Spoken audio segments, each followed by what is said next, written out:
El hijo dijo no, pero luego fue.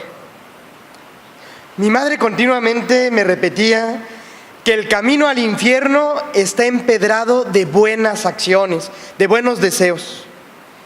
En su momento no entendía bien lo que mamá quería decir, pero confrontándolo con el Evangelio de San Mateo que hemos escuchado, me queda más claro.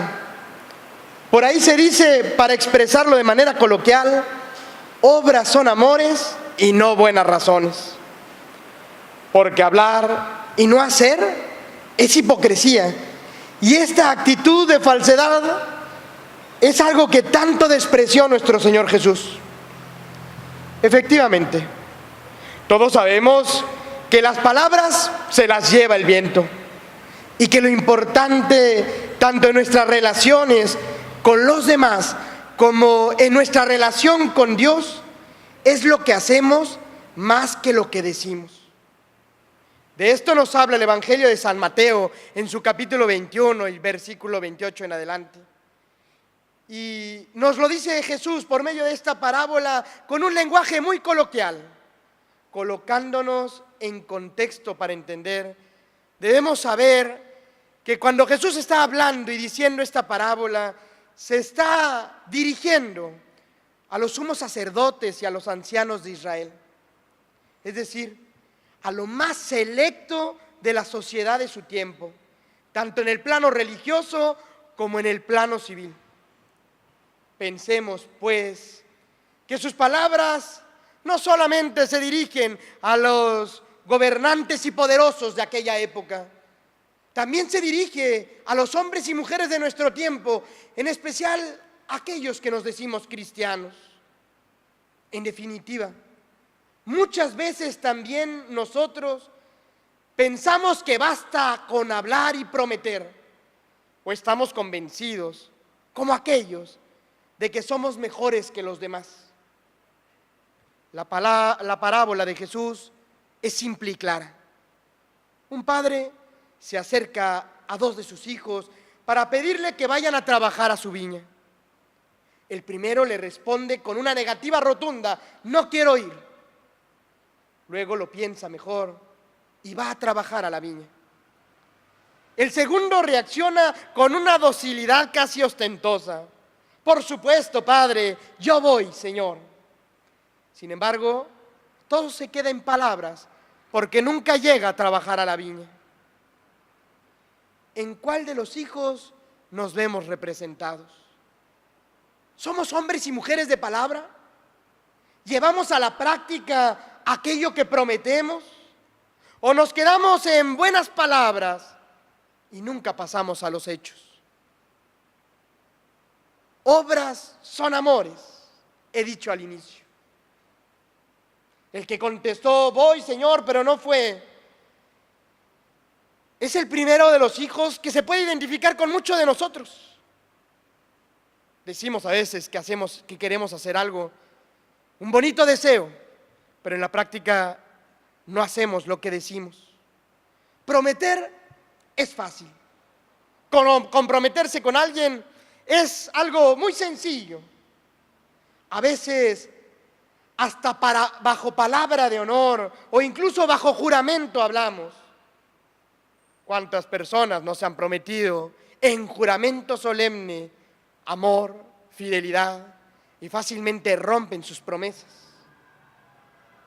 Palabras son fáciles. Mientras que se trata solo de hablar, solemos decir que haríamos tal o cual cosa o que nunca haríamos eso o aquello. Pero cuando llega la hora de actuar, la cosa es muy diferente. Entonces la realidad se nos impone y se elude el sacrificio, se olvidan las promesas o se niegan los compromisos adquiridos. El Señor nos enseña en esta parábola que lo que en definitiva vale son las obras y no las palabras, los hechos y no las promesas, por bonitas que éstas sean. Sería interesante oír lo que dijimos en un momento dado cuando llega la hora de actuar. Veríamos, tal vez con pena, cuán lejos estaban las palabras de lo que luego estaríamos dispuestos a hacer en verdad. Pero el texto del Evangelio va más allá todavía. No se limita a decir, cumple lo que prometes, sino además es una fuerte cuestionante ante la falsa religiosidad de golpe de pecho, pero inactiva, de oración superficial, pero sin obras, de piedad hueca, pero sin amor. A esta falsa religiosidad tan común en los círculos cercanos al culto del pueblo de Israel y tristemente común también hoy en muchos de nosotros, Jesús le llama hipocresía. Muchos se han acostumbrado a dar un aspecto de aceptación. Delante de la gente parezco buenito, pero luego hacen lo que quieren. Son aquellos que mantienen una conducta pública aparentemente intachable y luego son verdaderamente malvados y perversos. O simplemente que simulan una conducta amable dentro del templo, pero luego son verdaderas fieras con sus hermanos.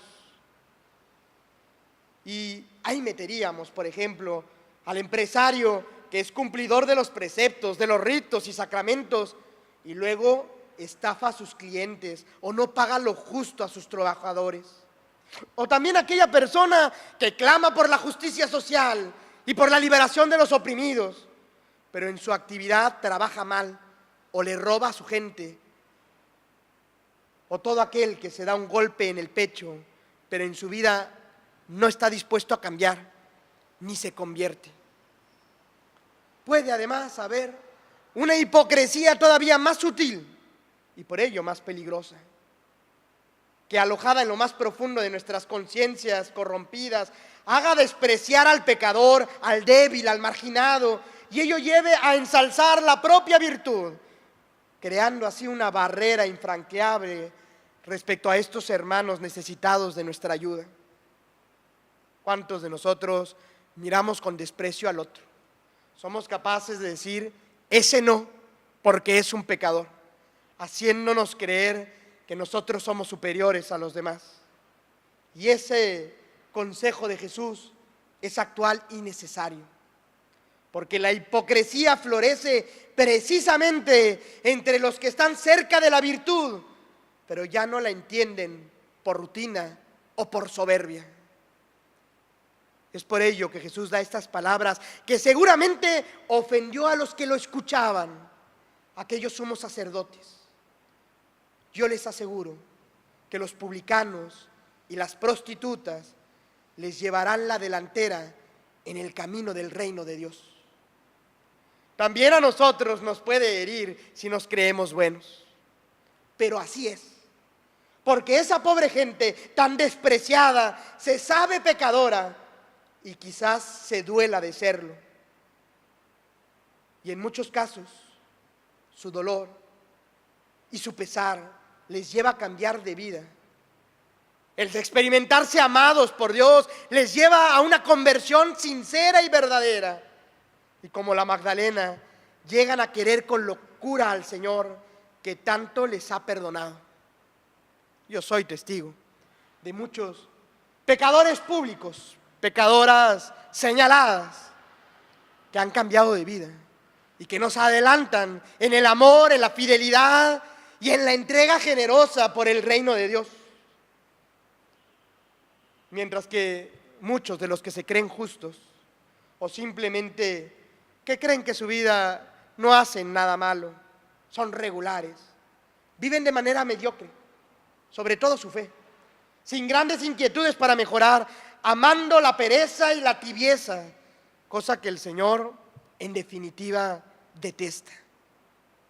Hoy es muy clara la invitación. Nos puede doler, pero cuando nos duele nos lleva a cambiar. Hoy el Señor te dice y te invita, con generosidad, ve a mi viña. Pero no me respondas que sí, con golpes de pecho. Mejor actúa. No seas de aquellos hipócritas que se ven bien ante los demás, pero que son capaces de señalar al otro y de no hacer nada por el otro, de no amar. La verdadera religiosidad no son palabras bonitas. El hombre y la mujer religiosa es aquel que no es hipócrita, que las palabras las lleva a la acción. las lleva al amor. Ojalá que el Señor hoy nos haga crecer en santidad. Rompamos la hipocresía y pidámosle al Señor su fuerza para tener una religiosidad pura y santa, la que le agrada a Él. Que así sea.